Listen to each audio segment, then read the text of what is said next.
Hello students, welcome to my class. जैसा कि हम लोगों का टॉपिक ऑब्जर्वेशन मेथड हम लोग पढ़ रहे थे और इस रिगार्डिंग हम लोगों ने पिछले क्लास में कुछ की पॉइंट के साथ ऑब्जर्वेशन मेथड को जाना। आज उसी को आगे बढ़ाते हुए फिर से कुछ की पॉइंट के साथ हम लोग और विस्तार से जानने का प्रयास करेंगे।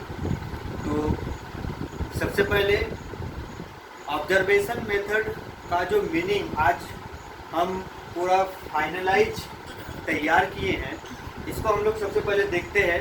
जैसे कि अधिगमकर्ता समय अवलोकन के माध्यम से भौगोलिक तत्वों के बारे में जानकारी प्राप्त करने के लिए प्रयास करता है।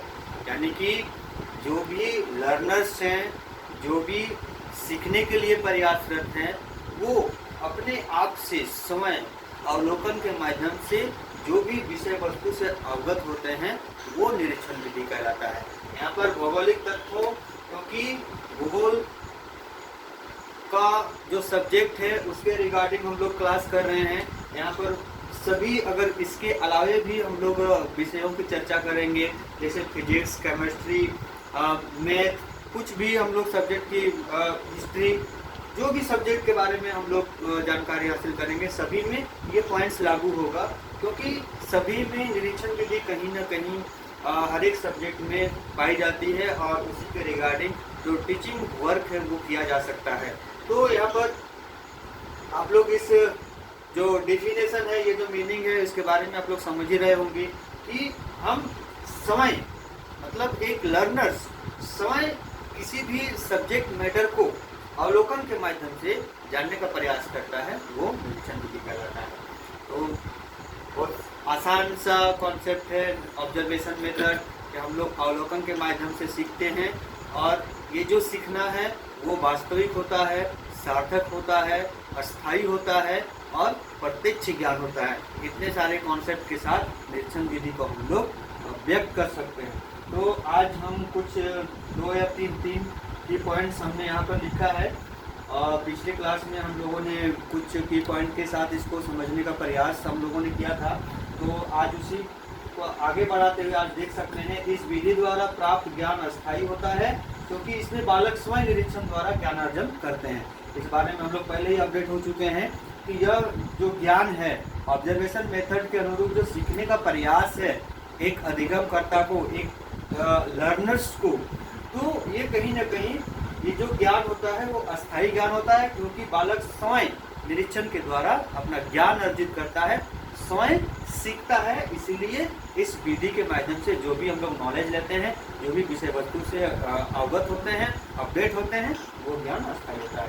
विद्यार्थियों में कल्पना शक्ति का विकास, इस विधि के अकॉर्डिंग अगर हम लोग ऑब्जर्वेशन करते हैं किसी भी विषय वस्तु का, उसमें बहुत सारी कल्पनाएं विकसित होती है बच्चों में, क्योंकि बच्चे जिज्ञासु प्रवृत्ति के होते हैं। इसलिए मन ही मन बहुत सारे ऐसे कॉन्सेप्ट पनपते रहते हैं और उसके बारे में हम लोग समझने का प्रयास करते हैं। इस विधि में अभिप्रेरणा का विशिष्ट स्थान होता है।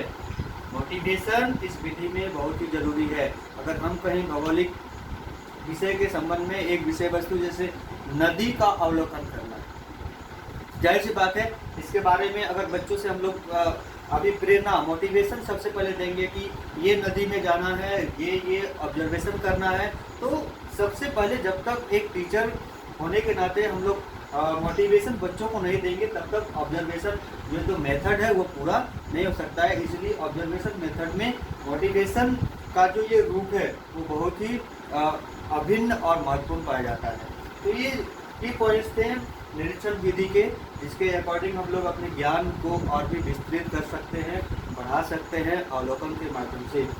कुछ यहाँ पर निरीक्षण विधि में हमने सीमाओं का जिक्र किया है कि निरीक्षण विधि में क्या सीमाएं हम लोग को देखने को मिलता है। जैसे अनुशासन की कमी, अगर हम कुछ ऑब्जर्वेशन बच्चों के द्वारा कराते हैं तो कहीं ना कहीं वो बाहर फील्ड में जाते हैं, तो इसमें अनुशासन की समस्या में बहुत ही देखने को मिलती है।